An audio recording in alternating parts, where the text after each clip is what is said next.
दोस्तों कल ही हमने आपको एक खबर दिखाई थी कि किस तरह से तेलंगाना में जो है एक ख़राब माहौल हुआ। आप तमाम लोगों ने देखा कि किस तरह से वहाँ पर मुस्लिम समुदाय के लोगों के ऊपर हमले हुए, कई सारे लोग घायल हो गए और इसके पीछे भारतीय जनता पार्टी के युवा नेता और वहाँ के जो कार्यकर्ता थे वो थे। उन लोगों ने जो है एक रैली निकाला और वो रैली ये लोग मदरसा के पास लेकर के गए। आप उस तस्वीर को देख सकते हैं जब भारतीय जनता पार्टी युवा मोर्चा के लोग देखिए हाथों में डंडा लाठी लेकर के ये लोग जो है वो घूम रहे हैं और ये लोग पहुंचते हैं मदरसा पर। इन्होंने अटैक किया, वहाँ कई सारे लोग घायल हुए, यहाँ तक कि अस्पतालों को भी नहीं छोड़ा, अस्पताल पर भी इन लोगों ने अटैक किया। उसको लेकर के मैं आपको जानकारी भी दूंगा कैसे ये सब हुआ है। आप देख सकते हैं हाथों में इन लोगों के लाठी दिखाई दे रहा है। ये पूरी तरीके से देखिए कितने लोग हैं जिनके हाथों में लाठी डंडे आपको दिखाई दे रहे होंगे और ये लोग असल में गए थे ये कह करके कि भैया हम गौ रक्षा करने के लिए आए हैं, आप जो है वो कहा जा सकता है कि गौ हत्या करने वाले हैं, आप कुर्बानी करने वाले हैं और ये तमाम इल्ज़ामात के साथ ये लोग चले जाते हैं। सबसे पहली बात तो ये कि इन लोगों को हक किसने दिया, ये है कौन लोग, इनकी क्या हैसियत है भैया, ये किस रोल से जाते हैं, ये सबसे बड़ा सवाल है। अब इस पूरे मामले में अभी तक आपको क्या कुछ हुआ है ये हम आपको बता दें। इस पूरे मामले में जो अभी तक खबरें निकल कर के आ रही है, पहले देखिए ये नसीर गियास साहब हैं, उन्होंने एक वीडियो पोस्ट किया जिसमें doctor Naveen of the orthopaedic hospital Medak है ना, मेडक में जो हॉस्पिटल है उसके डॉक्टर नवीन कह रहे हैं spoke to the media visibly emotional. पहले तो वो इमोशनल थे, काफ़ी भावुक थे and recounted that he has treating an injured patient Arif Samdani को जब वो ट्रीट कर रहे थे, यानी कि उनका इलाज कर रहे थे ऑन ह्यूमैनिटेरियन ग्राउंड्स, मतलब मानवीय तौर पर मदद कर रहे थे। A mob of 150 to 200 people identified as BJP यानी कि भारतीय जनता पार्टी एंड बीजेवाईएम यानी कि भारतीय Janata Party Yuva Morcha workers attacked the hospitals and damaged a doctors car, यानी कि इन डॉक्टर साहब जो है इनके कार को जो है तोड़ फोड़ दिया। We don't know who is Muslim and who is Hindu, we are here to serve people, such behaviour from a mob is unacceptable, he added. अब सोच लीजिए कि कितनी नफरतें हैं, कितनी ज्यादा नफरतें हैं कि एक हॉस्पिटल के जो डॉक्टर है वो एक घायल व्यक्ति का इलाज कर रहे हैं जिसके ऊपर हमला हुआ, तो उसके ऊपर 150 से 200 लोग जो हैं वो टूट पड़ते हैं। इनका वीडियो भी है, हालांकि ये चूंकि तेलंगाना का है तो वहाँ की भाषा में इस वीडियो को जो है वो बनाया गया है, मतलब उसी भाषा में ये बात कर रहे हैं। देखिए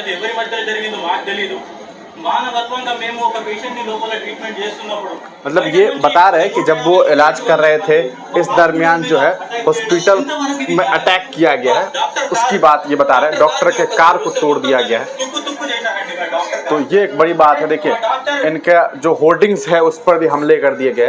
ये वहाँ के डॉक्टर ने ये बड़ा बयान दिया। देखिए ये कार को पूरी तरीके से जो है तोड़ दिया गया है, शीशे को पूरी तरीके से तोड़ दिया गया है, उनके कार को पूरी तरीके से डैमेज कर दिया गया है। तो ये एक डॉक्टर साहब हैं, ये तमाम बात बता रहे हैं। कह रहे हैं कि भाई ट्रीटमेंट करना तो हमारा कर्तव्य है, ये तमाम चीजें ना ये हिंदू देखते हैं ना मुसलमान देखते हैं, ये तमाम बातें ये बता रहे हैं कि तो मानवीय आधार पर इनका काम है इलाज करना, लेकिन इसके बावजूद इनके साथ इस तरह का सलूक किया गया है, ये काफी निंदनीय है और काफी चिंताजनक है। ये जनाब डॉक्टर नवीन साहब है जिन्होंने ये तमाम बातें बताई है। तो इस तरह के हालात हुए वहां पर। इस पूरे मामले में अगर आपको दिखाएं तो देखिए किस तरह से जो है यहाँ अस्पतालों को जो है तोड़ दिया गया। ये आप देखिए, ये देखिए कि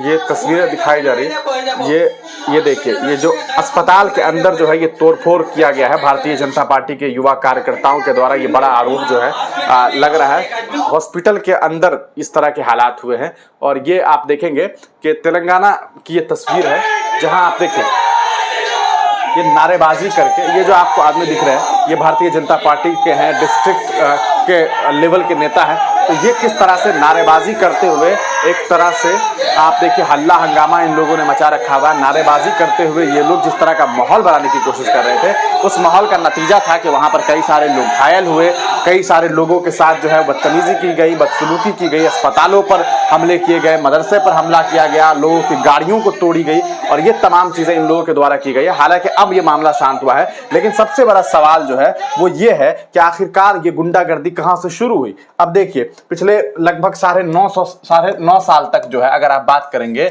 9.5 क्या समझिए कि 10 साल तक बीआरएस की सरकार रही, बीआरएस कहिए टीआरएस कहिए, तब तक तेलंगाना में कभी कोई दंगा जो है फसाद नहीं हुआ, इस तरह के मामला सामने नहीं आए। लेकिन जैसे ही कांग्रेस की सरकार आई, रेवंत रेड्डी चीफ मिनिस्टर बने, आखिर क्या वजह है कि रेवंत रेड्डी के सीएम बनने के बाद यहां के हालात इतने खराब हो गए? एडमिनिस्ट्रेशन इस पूरे मामले पर सही तरीके से कार्रवाई क्यों नहीं कर पा रही?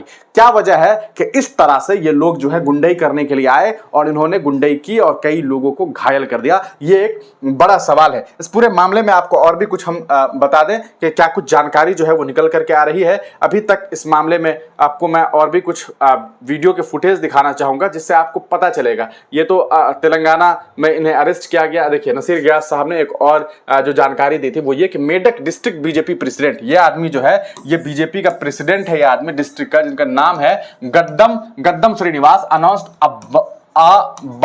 बंद on June 16, supported by organisation like BJP, Bharatiya Janata party, विश्व हिंदू परिषद, भारतीय जनता पार्टी युवा मोर्चा and Bajrang Dal. He accused the police of failing to take timely action and stated that the protest will be against police failure. तो ये आदमी है जिन्होंने इस पूरे, कहा सकता है कि जो पूरा मामला हुआ उसको एक तरह से आयोजित किया इन्होंने कि पुलिस फेल रही है और ये तमाम चीजें करके, और ये लोग पहुंच गए और उसके बाद इन लोगों ने क्या किया ये आप तमाम लोगों ने देखा है। अभी हालात वहां नॉर्मल है। इस पूरे मामले पर अगर बात करें एआईएमआईएम पार्टी के रोल की, तो असदुद्दीन ओवैसी इस पूरे मामले में जो है वो एक्टिव रहे। और मैं आपको बताऊं कि असदुद्दीन ओवैसी साहब ने इस पूरे मामले में क्या कुछ बातें अपनी तरफ से रखी है, क्या कुछ वो उन्होंने किया है, ये एक बड़ी बात है। तो वो भी हम आपको बता दें। देखिए, असदुद्दीन ओवैसी की अगर बात करेंगे आप, तो उन्होंने इस पूरे मामले पर जो है हायर जो एडमिनिस्ट्रेशन के लोग थे उनसे बातचीत की। आप देखें यहाँ पर एआईएमआईएम के जो विधायक हैं वो घायलों से मिलने के लिए पहुंचे थे। ये तमाम घायल लोग हैं जो आपको अस्पताल में एडमिट है।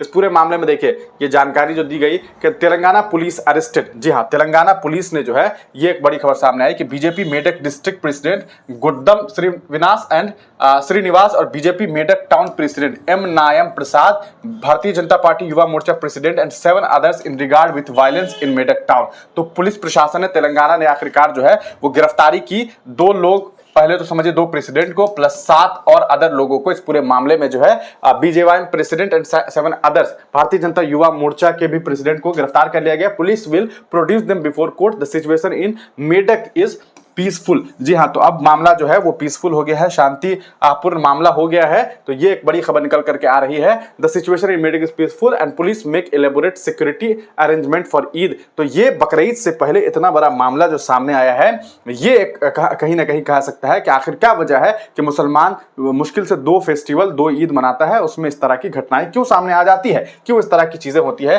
क्या ऐसे लोगों के ऊपर यूएपीए और एनएसए जैसा कानून नहीं लगाना चाहिए? क्योंकि ये लोग जो है समाज को तोड़ने का काम कर रहे हैं। और यकीनन ये बात कही जा सकती है कि एक तरह से देश में जो सुकूनियत है उसको खत्म करने की कोशिशें की जा रही है। तो इस तरह की कई सारी तस्वीरें जो है और भी सामने आई थी। ये डॉक्टर साहब ने तमाम बयान दिया था। ये तमाम चीजें आप लोगों ने देख लिया है। इस पूरे प्रकरण पर आप तमाम लोग क्या कुछ सोचते हैं, अपनी राय कमेंट सेक्शन में जरूर दीजिएगा।